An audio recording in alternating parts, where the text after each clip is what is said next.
Welcome to our channel. Today we how to enable ServiceNow Now Assist for workflow automation. Complete guide step by step clearly. To enable ServiceNow Now Assist for workflow automation, begin by logging into your ServiceNow instance. Navigate to the application navigator on the left-hand side. Type Now Assist into the search bar. Click on the Now Assist module that appears in the results. In the Now Assist dashboard, locate the Settings tab and click on it. Review the prerequisites listed on the Settings page to ensure your instance is ready.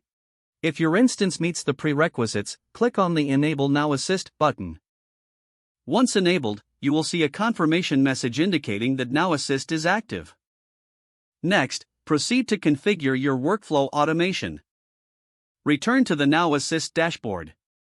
Click on the Workflow Automation option. Select Create New Workflow to start a new automation process. Set a name and description for your workflow to clearly outline its purpose.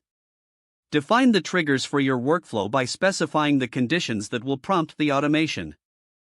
Select the actions that should be taken when the triggers are activated. You can choose from a variety of actions, such as sending notifications or updating records. After configuring the actions, review your workflow settings for any adjustments. Once satisfied, click the Save button to store your workflow configuration. To test your new automation, navigate back to the main Now Assist dashboard. Use the Test Workflow feature to simulate the triggers you have set.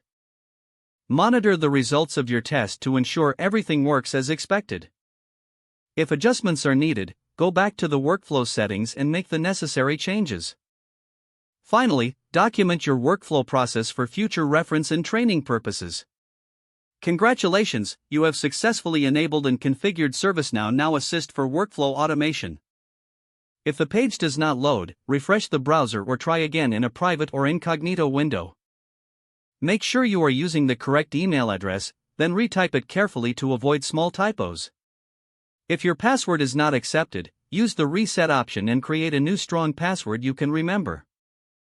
Check your spam folder for verification or security emails, then complete any requested confirmation steps. Don't forget to like this video and subscribe to our channel for more step-by-step tech guides.